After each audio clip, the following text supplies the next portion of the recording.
Hi, I am Debra Ann Mumm, the host of the Be Real podcast and author of the upcoming book, Authentic Reset. And I'm here today. I am very pleased and honored to welcome my special guest and my improv teacher, Melanie Blue, on the Be Real podcast today. Welcome. Thank you. Hello. Hi.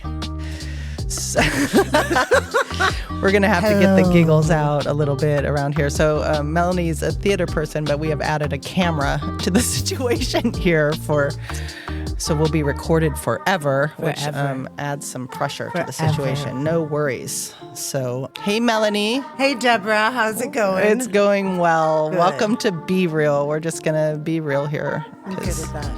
Yeah. Well, tell us a tiny bit about how long you've been acting and doing improv and that kind of thing. Like what got you started in this? How'd you end up here? How did I end up here? I thought you weren't going to ask. I'm going to ask you. Questions. No. What brings you here today? What brings you here today? How did you end up here? Gosh. The long or the short version? The Reader's Digest condensed version, Cliff Notes. How long have you been doing improv? So when I was a little girl, I used to follow my cat around the house and try to be a cat. I was gifted a monologue book, and I made all the friends who came over to my house work on me with monologues. But then there's that pressure at school where people are like in the theater, community, and you're like, oh, I don't know that I'm good at that. I felt in school, like middle school and high school, like you're supposed to already be good at it in order to study it, if that makes sense. Like, no, that totally makes sense. It wasn't clear for me that was where I would learn it, and I was too scared. And I actually, in Chicago, they had the Academy of Arts, like the Fame School. Yeah, I've heard of that. Well, I got too scared to do an acting audition there, so I just created an art portfolio and did visual arts and entered on visual arts and did visual arts at the Academy of Arts because I didn't think I was ready to be an actress, even though that was what my heart truly, truly wanted. I sidestepped it with visual arts, and then I went to college. It's a very specific school in which you have to interview a professor to get into the class, and I loved art history, so there was a really long line outside of the professor's class for East-West art history, so I just didn't interview him, and I showed up day one for the class, and I was there for a week or two, and I ended up asking a question, which I guess he didn't like, because he looked at me and said, I don't remember interviewing you for this class. Oh, no. And I got kicked out of class. And literally the only program that was still available to me was the theater program. So it was like the universe put me exactly where I needed to be. Even though I had spent a life sidetracking it, knowing I loved it, but being terrified to own it or walk into my power about it, the universe kicked me out of art history class, put me right in the middle of theater class, which I loved, and I was thrilled, but it had to happen exactly the way it happened. They had a well-rounded program, but not very much improv. This is in the 90s, but I remember one day they decided to teach improv, and that particular day, I felt just it was a day, I didn't feel particularly exuberant or energetic, and they wanted me to get up on stage and do something. And it was like it hadn't clicked for me what improv was yet, even though I grew up with Second City in Chicago watching shows my whole life. It didn't click for me. So I got up on stage and the teacher said, well, what's going on? And I said, look, I didn't even really feel like getting out of bed today. Like, it's amazing I'm here. And she said, do that. That's all you need. Speak your truth. And I was like, hold up. That's all I need to do is be exactly who and where I am and say it out loud. And that is improv. So that was pretty amazing. I would say that was step one of like, that sounds like a pivotal life moment, right? Pivotal. But as life can happen, the way life happens, life happened. And I graduated college, ended up in India, traveled around the world, running from cults to cultures. Came back to America in 93, landed in Chicago, and was like going crazy. I was like, I need to get back into theater. I'm talking to myself on buses. I'm insane.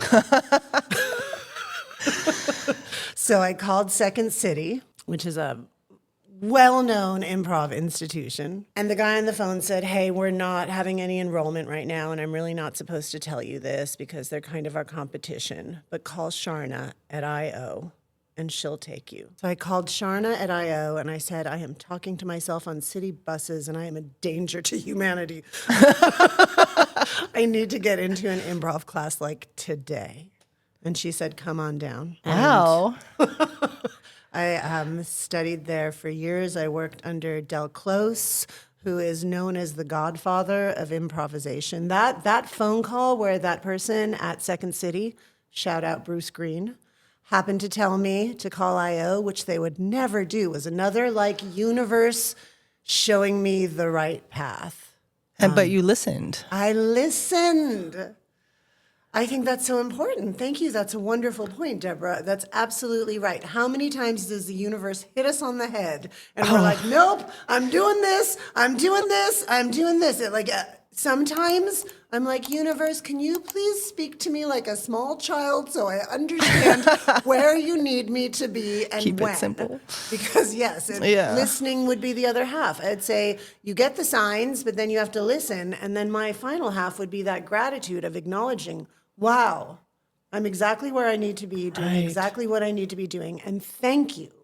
Thank you to the universe for holding me this long and putting me here, because this is where I'm meant to be. So I try to do that gratitude too. I try to do, hey, a couple years ago, I had a dream about building an improv empire in the Coachella Valley because I saw that there was none.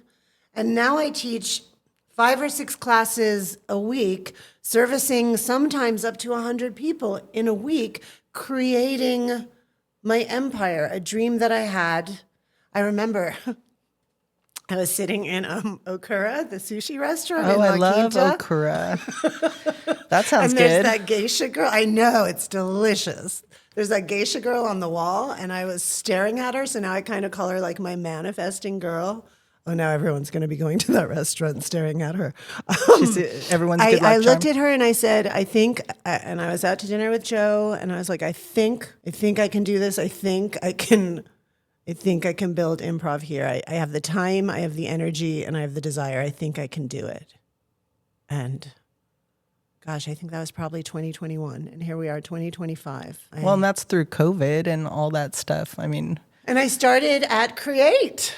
right. With This is how you started there. That was my very first in-person class in 2021. Oh, wow. I didn't even know that. Yep. That's so crazy. Yep. Wow. So we've known each other a few years now. Yes. And now I'm so delighted to be a participant, and I'm not running the center, and I have time for myself and my self-improvement and growth. And I have learned so much. I was just speaking earlier about, we were talking about signs from the universe. This is all so relevant, just being real, right? You had a calling in your soul and you weren't listening. So the universe is like, here you go. And here you go. It's amazing. Like, this is your way. So, And I've gone so many backwards, upside down, round the world ways to get here. And it turns out now everything I've ever done makes me exactly the kind of teacher I am. All the travels I've done, all the cults I've followed, all the acting classes I've taken have shown me, like, they all build exactly who I am today to be able to give what I consider, like, when I think about what I do, I'm like, so I bring joy and a sense of play. Like, For that's sure. my job, to bring joy and a sense of play to many people while I trick them into learning what's really, really important. oh my gosh, you're so good at that. Like, we don't even know. I'm like, this is a lesson on we're building scenes today. Like I had no idea. But the other thing about it is, like, it's a vulnerable space. it makes people nervous, right? Improv, I could never do that. But it's really been such a metaphor for life for me and what I've learned in that class and being present. But you create this belonging for people where it's super safe space to like make mistakes, to just be. And I don't know, I feel like that vulnerability that you have to have improv, it's not going to work in a place where you don't feel safe and supported. No, I mean, even if you're effing it up, right? It's like we need to feel comfortable doing that. Nobody comes out of the gate succeeding, it's through play and failure that we learn what works and what doesn't work. And you've had such amazing realizations. I tell you, Deborah's come out of some of the games and exercises like, oh my God, this is life. No, be present, listen, be available, take care of the other people. No, listen. yeah. Like, so the number one rule is make your partner look good, yes. Right? And listen. And I feel like in today's society, we don't really listen. I mean, we take in a lot of information, like an exorbitant amount, like yes. more than humans should have to deal with this technology thing. Yes. And it makes us even more disconnected. And we're living in our head and we're not listening to our heart and soul. 100%. Listening requires presence. And which is something that we've given, I think that we don't experience that much anymore. No, we're on our electronics, we're in our head, we're thinking what we're going to say. And I heard a definition of listening once that was so good. Listening is the willingness to be changed. Oh, wow. That gave me chills. Right? You're not. One of the biggest things for me is like, I want to have the answer. I want to look good. I want to be able to have the witty comment but you don't know what that other person is going to say. You have no clue. So if you're thinking ahead, right. Which is very popular for my brain to want to do. Debra loves premeditation. I'm breaking Virgo? myself of that. Virgo? No, I'm a Taurus. But yeah, I'm sure Virgo's somewhere in my chart, right? Probably. It really brings you into the moment. Yes, like you have to be in the moment, and I think that's one of the things that we're really missing. In life, right. So it's about like we're thinking about the past or what just happened or what's going to happen, and we're not really in ourselves, right, and in our space and here. The beautiful thing about being in the moment, it's we real. have everything we need, right? We're sitting here, you and I, together in orange chairs with lovely people supporting us and filming us. No worries. We have everything we need in this moment. Everyone is here and present in this moment. It's when we're like, oh, what about later? God, what did I say earlier? That we're not here and we're in fear or worry or anxiety. But in this moment, right here, right now, if I just feel this orange chair, I felt myself moving away from the microphone, getting really comfortable. It's good. Be comfortable. I have everything I need, right? Yeah, it's true. Wow. We in this moment, we do have everything we need. Eckhart Tolle talks about going to the airport and you're late for the plane. All the things that are going on with you emotionally, being late for the plane, have nothing to do with where you are and what you're doing, which is really standing in an airport breathing. Right. And it's all about our thought about like, oh, if I missed the plane or what I should have done differently to not put myself in this position or whatever happened. But it's like if you're really just standing in an airport. Just standing in an airport. And you have everything you need. And you have everything you need. And if you miss the plane, I firmly believe I was meant to miss the plane. I don't know what would have happened on the plane or in the city or over there. But I'm meant to be here. If I missed the plane, you missed the plane. I'm okay. It's really sometimes it's a bigger gift. It is. I got kicked out of art history class. It's a bigger gift. It's a bigger gift. I missed the plane. We don't think that way. Right. We really don't think that way about like having everything in this moment.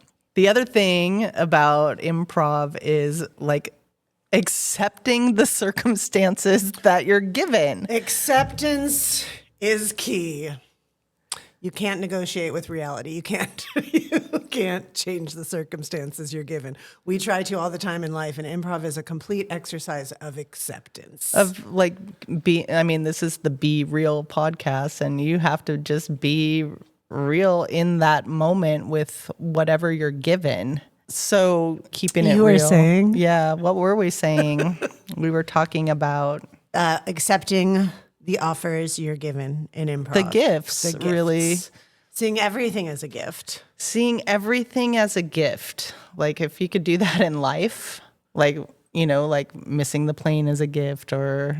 I had a group that we did called like the Gifts from the Universe, and it was a group text, and we decided to find a gift every day from the universe.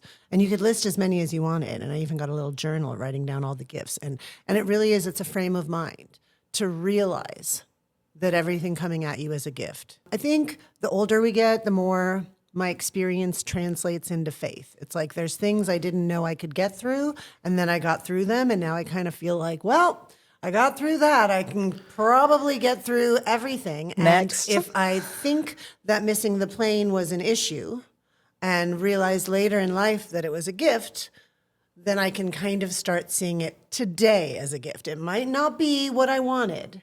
Right. But for sure, in hindsight, it will make sense and I will end up in the right place. And that's that faith that comes from experience, that trust in the universe. Just this experience of being like human is a gift. Totally. I think we forget that, right? So it's the world can shape you or you can shape your world, right? I think both happen, Yeah. right? I think both. I think we're definitely shaped by the universe around us. And we can throw ripples. We can create things. I think there's like this illusion of being safe that is why people don't do improv, right? Really? Or well, because there's a lack of feeling safe in the unknown when like 95% of what happens to you in your life is unknown. And the only thing that you can really control is you and your reaction. And sometimes you can't even really control that. I know it's like a well-known recovery thing, like you can control your responses, but sometimes I really don't I feel like, I don't know, I responded that way and maybe it was a gift for them. Just let it out, right? We were talking earlier about just having those hard conversations or difficult conversations and how useful that is. You're bringing up so much amazing stuff. Yeah, unknown, like fear of the unknown, being safe in improv, feeling safe. The first thing whenever I tell people I teach improv is I say, don't worry, I'm safe. I create a very safe space. Right. I can't tell you how many actors I know are terrified of improv because they don't know what to do without a script. But I'm like, every time you're on stage, you have no idea whether the other actor is going to remember their lines, whether something's going to go wrong with the tech. You have to be ready at a moment's notice, and they do it fantastically. I'm like, you work without a script all the time. So I always tell people I'm very safe. I'm a very gentle, safe to learn and play at improv. So you're right. That's the number one. People are terrified of feeling unsafe and terrified of the unknown and terrified that they don't know what to say in response in a scene. When the amazing thing is we're doing it right now. We're having a conversation and I don't know what you're going to say and you don't know what I'm going to say, but somehow miraculously. No, you said a lot of stuff I didn't know you were going to say. So perfect, right? It's improv. That's all we're doing all the time. Well, we're not because people don't listen, right? A lot of times people don't listen. In improv, sometimes they don't either. I know. There's always that one. No, I'm just kidding. We won't name that person. Kidding, not kidding. But it is just a matter of what really comes out is you do have to be you because all you have is your own context of your experience to bring to whatever the situation is. 100%. I think that in improv, I think that in life, and I think that in acting, even with different characters that I play, there's always a piece of me in them.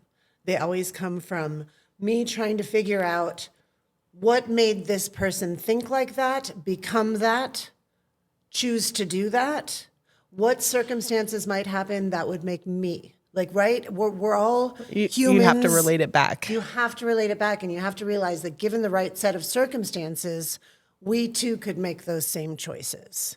Going back to what you were saying about actors being uncomfortable with improv is we all build roles for ourselves. The masks in life, the roles we play in life. The roles we play in life. And we were talking earlier about like where sometimes people don't even fit into their own life. Like, where do you fit in? You're so busy being this to this person or that to this person or whatever your job is. So you're a daughter, you're a girlfriend, you're cat lady, whatever the thing is, like you're all of these things, but what about you? Yes, I hear you. And I know that I've felt like that before. There's a book and a way of, it's a psychotherapy as well as an acting tool called Embracing Ourselves. Interesting. Subpersonalities by Hal and Sidra Stone. And I did it a lot in acting classes I did with Eric and Susanna Morris. But what it is realizing all these subpersonalities, all these roles, all these masks. Yeah. And there's this, it's an indigenous belief, and I can't tell you Indigenous to which tribe, which nation, but it is that through our life we are walking a mandala. And we start in the middle, and as we walk, in order to survive, we start picking up masks. We learn as a child that when we're good, we get our needs met from the tall people in the house. They'll feed us or they'll love us if we do X, Y, Z. We start putting on masks in early childhood to get what we need. We start creating subpersonalities. And as we're walking this circle of a mandala, we're picking up different masks and different ways of survival. And at a certain point in life, they believe that we start walking back and dropping the masks and going back to what's called our unique thumbprint, our true and authentic self, the one we started with. Wow, I love that. I'm going to have to get more info on that book. That's right up my alley because, the book is Authentic Reset, and it's about remember who you are, envision your future, because so many people just go through the motions and their future is whatever dinner reservations or hockey game that they're going to go to or theater experience. Thank you. And they're not really having a dream for themselves. And, yesterday on my book, I was writing about how, like, if you're little and you love singing and somebody tells you, like, shut up. That happened to me. No. That happened to me. And now I fear I can't sing. They're just like, be quiet, Melanie. Quiet. It was South Pacific, and I was so happy, and I was singing, Bloody Mary is the girl for me. And I was in the bathroom, and there was a line, and my sisters were laughing at me because they said I was holding up the whole line in the theater bathroom from singing my song happily in my stall. And I felt shunned on my singing. But now I play guitar in my house, and I have a microphone and an amplifier, and I call it the Off-Key Cafe.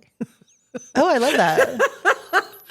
We'll be seeing you at the open mic nights. I do have a couple original songs that I've written, and the thing about me and my guitar that I love so much is I learned it so late in life, and with all the other things in my life, like that I've done for so long, that I feel like I'm good at, I don't feel I need to be good at guitar. I do it literally just for me. I do it as an exercise in just playing with something that I don't have to excel at. It takes away all my perfectionism, and I just play. Man bought me a guitar, and I was like, no, I can't, because when I was a little girl, I tried to play guitar at camp, and it hurt my fingers, and they said I was bad. But he said, look, I'm going to teach you 5 chords, and you will learn 50,000 songs. 5 chords can get you 50. And I was like, you gotta be kidding me. There's no way 5 chords can get me 50,000 songs.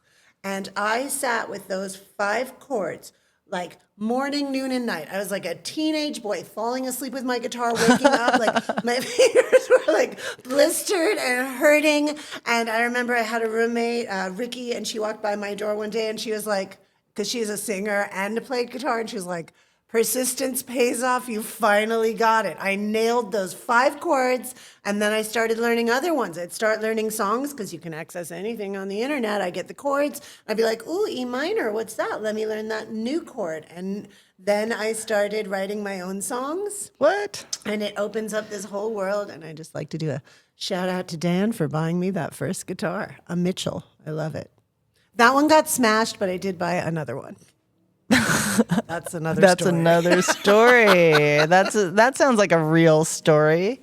I have a lot of real stories I'm trying to hide. No, there's no hiding here. This is the raw, real, authentic truth deal. But I like that idea about like, you get to a point where you have to start, like the masks sort of weigh you down, right? Well, like you were saying, and you don't know who you are. If you're this to this person and this to this, can't we just show up as ourselves everywhere we go without trying to be no? No. Yes, we can. No, we absolutely Yes, we can. And can. this is the goal, right? But first we have to know ourselves. And I think Sometimes we learn ourselves through the different experiences we're in. We might not know that was in us, but we're put in a certain situation and we become something through that. And we say, oh, wow, I am that. interesting. Let's take a moment with that. I love that. Yeah. I'm gonna have to watch this. You said it earlier. We are shaped by our universe. We're shaped by our experiences. Right. There's some things that I am that I could say from some traumatic experiences, from some choices I made in life that were dangerous or unconventional. And I wouldn't trade a one of them because I love exactly who I am today sitting here. And if I traded one of them, then I wouldn't be this person now. I feel like, we're all walking our little paths, walking our mandala, and I feel like you just drop kind of little seeds on the way, and then you drop a little water, and you get a little sunshine, and if you just keep walking on your little path, doing the things right in front of you, then all of a sudden one day you're surrounded by these flowers that You are have like a garden. I grew these. I didn't know this was my dream. I didn't know this is who I was meant to be. I never, in college when they are like, hey, so What do you I know what I'm going to be in life. What are you? And I'm like, what do you mean? And we didn't have majors in my college. I went to a very specific college without majors. But I was like, I don't know. I don't know what I've done the longest. Drugs. Can I get a degree in drugs? Is there like some corporate funding I can get? I'm really good at this. But all the experiences in my life created the person I am now. And I never would have sat there as a little girl and say, I think I'm going to be an acting teacher. I never would have come up with that all by myself.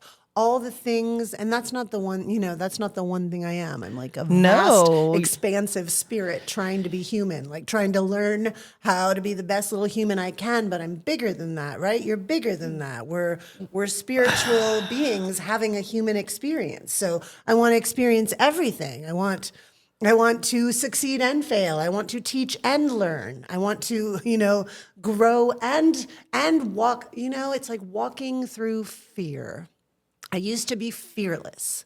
Now I sometimes have fears and I walk right on through them one step at a time, knowing I'm safe in every moment I'm in, and that when I arrive at the place I'm scared of, I will also be safe in that moment. Wow, that's powerful. I mean, seriously, it's like like one of the questions is like, when you're scared, like, how do you do it anyway? And every person I ask that, they're just like, you just do. Like, just how do you? One foot in front of the other. And if you don't, it's when you're not showing up for yourself, right? So how do you get that courage to show up for yourself? And to what you were speaking to, it's like a muscle, right? You have to exercise it, and then it gives it strength a bit. I think that's a wonderful way to look at it. I think there is a muscle that you can exercise that gives it strength. I think there's also moments, I've been in moments where I don't know what to do, and I just like keep doing the thing in front of me.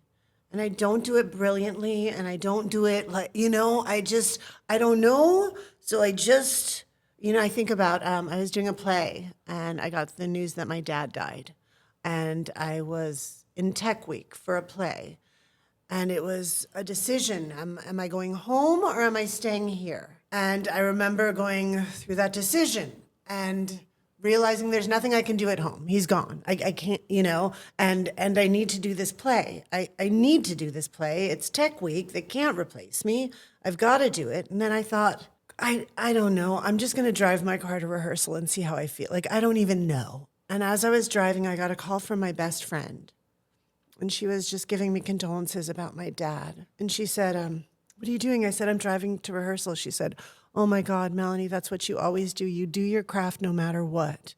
No matter how screwed up you were, no matter how, you've always done your craft. And I was like, oh wow, I didn't think of it like that. When she said it like that, I said, that's so my dad. Just do the thing you need to do. Don't get caught up in, just do. And I was like, this is exactly where I'm meant to be. Doing the thing I need to do. And I can put all my feelings into this show. I can put every emotion I'm going through with grief and loss and fear. And it wasn't so much like, I'm going to be fearless. It was like, I don't know what else to do. I was also in a show when my mother died. Wow. And I remember she was in a hospital dying and my dad's like, don't come, just stay there. Do what you got to do. My sisters were flying home and everyone's like, oh, did you make your tickets? And I couldn't even make it to the computer. Like I was like, I'm supposed to make tickets and I couldn't. And it's like, I just kept ending up at rehearsal and I cried every night on stage. There was a moment in the play where the other actress would have a stroke every night, where that character would have a stroke. And I cried and just, I know that's where my mother wanted me to be. I know she was so proud of me being an actress. I know there was nothing I could have done for her. I even feel like it probably helped her to let go a little bit that I wasn't there. So I did the same thing with my dad. And it's very interesting because I don't know if that's the muscle that you were talking about. Or it just saved you. I don't know anything else to do.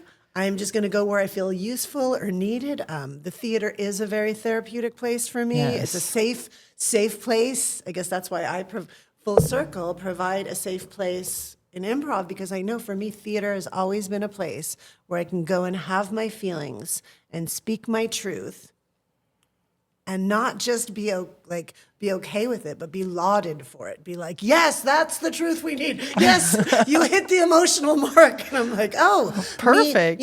Back to step one at Sarah Lawrence College in improv class, where I was like, I didn't even want to get out of bed today. And she's like, that's all we need. Perfect. Who you really are. So I think my personal life has been an experience in realizing that who I am and what I feel and putting one foot in front of another is exactly all anybody ever wanted from any of us and all we can give to the world. Show up authentically as yourself and speak your truth. Yeah, I didn't know that you had a secret other life as a musician. Is there? That I learned that today. Are there any other secret other lives that so you many have? secret other lives? We'll have to do a many-part podcast, Debra, because there's more than we can ever. But yeah, I want to unveil my original songs at an open mic. I think I'm finally ready to present them. Oh, this is all their flaws. This is great news. This gives me something to look forward to. So how do you trust? How do you have faith in? You just do. I think so, just speaking about it earlier, like I said, like the experience shows me I can. Like let's say the first time my heart was broken, I was like, oh my God, I'll never survive this. I don't know what I'm going to do. I'll never live again. I'll never love again. My life is over. By like the seventh time, you're like, I'll just eat 5 pints of ice cream, hide for a week, and I'm going to be okay. Like, I'll love again. I'll live again. Right. Everything we get through, we learn we can get through. You kind of let it go, though. And I've been through some really, really intense, horrible stuff, and I have survived and come out not only like intact, but better, shaped by my experiences. into like, there's very little that We're so busy trying to control things and make them perfect and comfortable, right? That, we're sort of losing that opportunity for growth that comes with discomfort. I think growth is uncomfortable. growth that comes with discomfort is the best kind of. Well, you don't grow without discomfort, I don't think.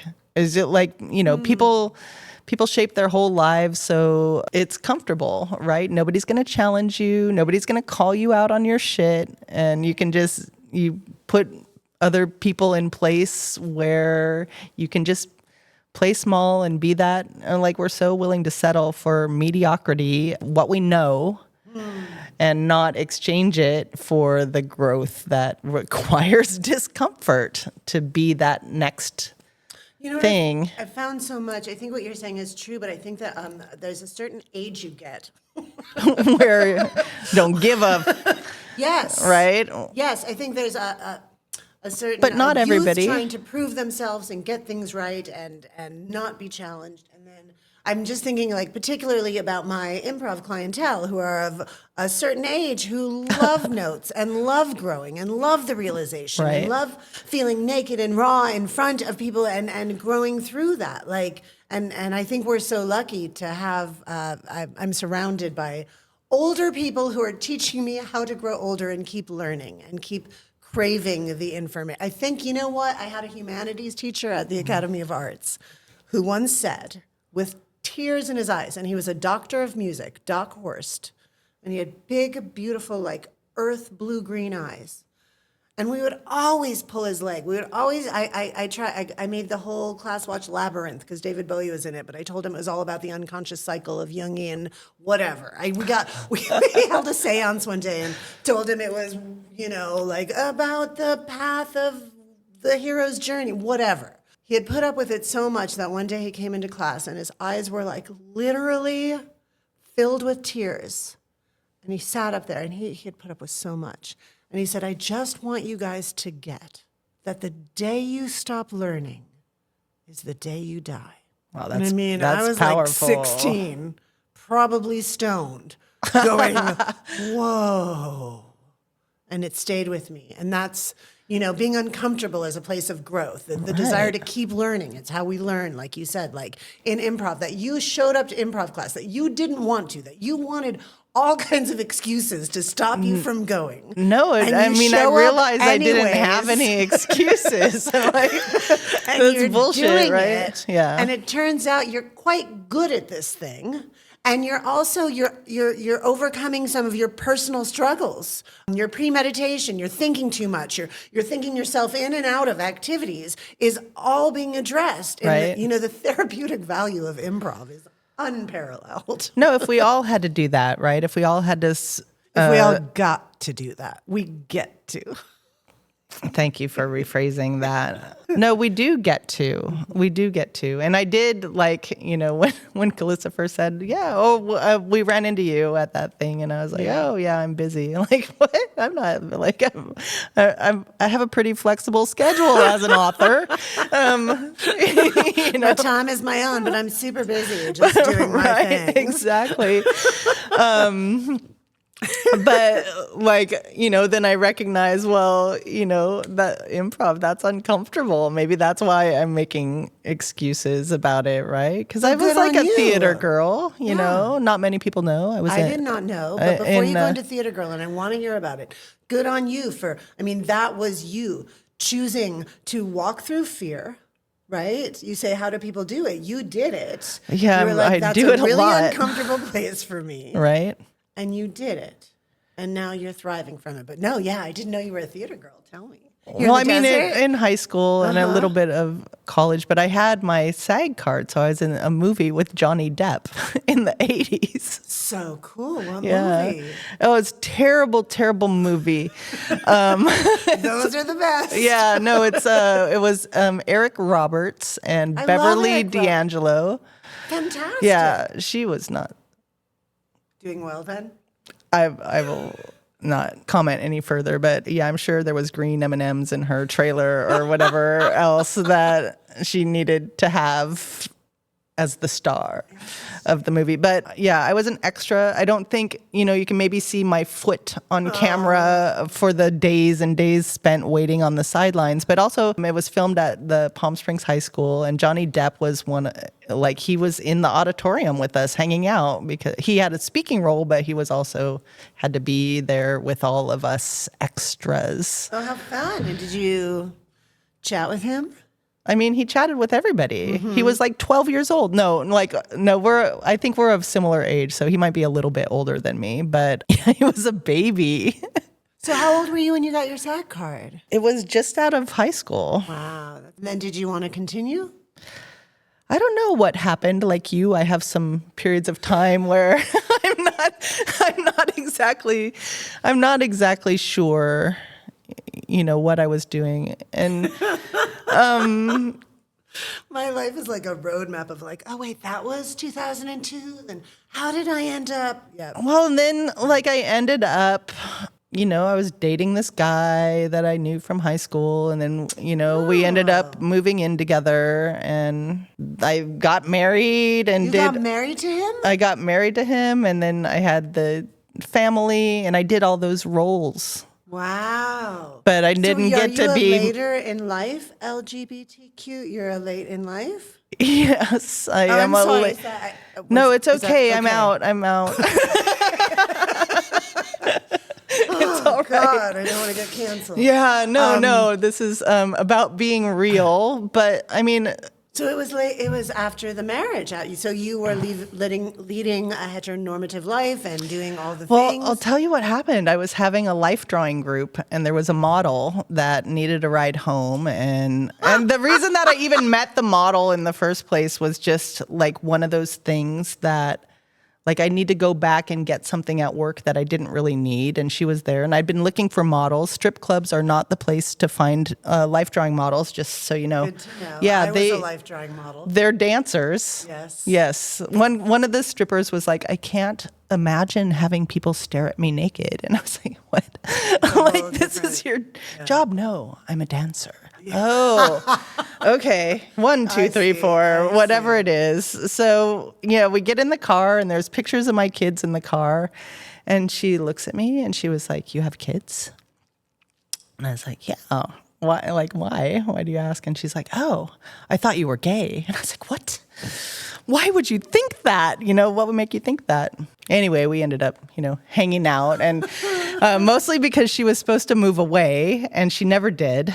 And so I'm like, I'm gonna get this experience, and yeah. Anyway, that kind of started it. She asked. After 17 years of marriage, I did a lot of experimenting and crazy, like. I'm free, there's the one-legged guy and all these stories. But the one-legged guy. Yeah. But it's interesting her making that assumption, and it's almost like it was a hint to your true being. Like, I think, you needed to hear that was a possibility. I feel like a lot of other people knew before I did, and it's really interesting. If I look back, there were obviously a lot of clues there. Yeah, one of my really good friends that lives in Austin say that she was probably my first love, and she moved away. She left her boyfriend behind, who I slept with, which was not really, a good idea. And then I had this hair girl, and I was telling her this story, and she's like, oh, well, that's what lesbians do, to be close to the person that they want. And I was like, oh my God, she was my first love. And and she still is. We're in touch now. After 25 years, she spoke to me again. Wow. Yeah. So you're just speaking now? Well, she came to high school reunion, and she was like, she went and lived with this guy, but she totally wouldn't speak to me. So, yeah, now we love each other, and Yeah, it's good. And her daughter, actually, when I was in Austin last time, one of the things that she asked me was like, how do you do it anyway? Like, I have a lot of anxiety and I'm scared and blah, blah, blah. And how do you do it anyway? And I'm like, isn't that the question? I'm driving home from Austin. Like, how do you do it anyway? Like, where do you find that within yourself? Because we give up on ourselves, like building the cage or the masks or whatever it is we think is going to keep us safe, instead of being real and true and having the hard conversation and doing the hard thing. Right. My acting teacher said, and I loved it, Eric Morris, one of his students years and years and years ago, and I can't remember which way, like, was in a soap and got hired for Broadway. So she was going to have to fly back and forth from New York to LA every week. And she said, but I'm scared to fly. Oh, and no. he said, fly scared, but fly anyways. Yeah, you have to do those things that scare you, Do them scared, or else you're going to live in that puddle of mediocrity your whole life and not being able to trust yourself, Not right? the puddle of mediocrity. I don't know. No, but it's like when I I just made that up. no, just on the spot like that. Just on the spot like that. These improv classes have been so good for me. Let this be a good commercial for our improv class. now, You can say things like puddle of mediocrity. and everything will be okay. But when I came here, I was scared. I was scared to come and do this podcast today. And I said it right when I came in. I'm scared. Yeah. We're scared, but we do it anyways. It's okay to do the thing while you're scared. Yeah. You don't, it's like me in thinking that I had to be an actress to take an acting class. No, we just show up scared and not the thing and become the thing. Now I'm like an experienced podcaster. She's going to be doing this every week. She'll be knocking on your door over here like, I need to do a podcast today. I'm feeling it. How do I get back with the microphone? Podcast scared, but podcast anyways. Yeah. We take you too. Be Melanie's real. Be podcast. real. Real. So what do you do to know, like to connect with yourself, to know that you're heading in the right direction? Do you have like, you just follow the one foot in front of the other. You don't always know how, But you were like mindset. feeling like I need to make an improv here in the Valley. And like, where did that come from? And how do you honor that? And where do you find space? Or do you have things that you do to connect with yourself? Thought we were like wrapping up. And Yeah, we are. here we go. into Yeah. some big open-ended questions. No, well, like, do you do journaling? Do you do, like, what are the ways that you know that you're doing the right thing? Or the universe just has to give you you just wait for the slap. I get slapped. Some of my biggest like pieces of information have come from acting teachers. I had an acting teacher once who said, like that voice inside yourself. And if you don't know what that voice inside yourself is, go stand in the street. And as a truck comes, it's the one telling you to get out of the way. Like it's getting in touch with that voice inside of yourself. Yeah. And knowing it's experience, faith, trust. I've lived with myself as myself long enough to know myself and know which voices are lying to me and which voices are like, this is a pull from my belly. Do this. Right. And I do this. Number of times over equals certainty. The more I do it, the more I know I'm doing it. And so it's a feeling, and and sometimes I don't do the right thing. And then I hope that I can make amends and say, hey, oops,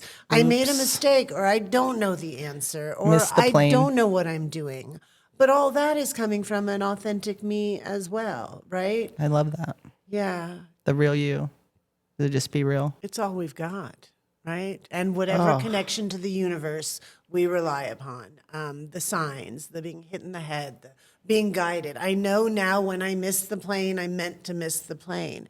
I don't need to spend an hour talking to customer service, yelling at them about what they can do. Like this was a change in my life that put me in a place I'm supposed to be. So thank you. I would never have seen I didn't come to Palm Springs to do this. This was a side trip to run away from a toxic relationship and hide out for a while. And now I'm here 10 years later living my truest dream. But that's a story for another podcast. Oh, that's perfect. Wow, I can't thank you enough for being here and sharing experiences. I overshared on some things today that, this isn't about me, but I don't know. But it is. Yeah. It's about us both. It's about humans being humans and interacting with each other. I just find that the more I can connect with people that are real and doing their real thing and following their heart, like the better it is for me, right? And you've taught me so much, and I'm so honored to be part of the improv group. And I think everyone should be able to experience the gift of what that is about, being present and listening and lifting each other up, right? You've put it in a nutshell. In a nutshell, that's my game right there, the nutshell game. Thank you so much for making this so comfortable and so fascinating. It was wonderful to learn about you too. It's easier than you thought. It's very easy connecting and communicating with you. Perfect. Because improv makes that easy. No. I've learned from the best. I've learned from the best. So I just, thanks for being here, and thank you all for tuning in to the Be Real podcast and my lovely and delightful guest, Melanie Blue, who is now so comfortable that we're just going to sit here and talk for another hour after we turn this reel off. Fantastic. Thanks so much. Thank you.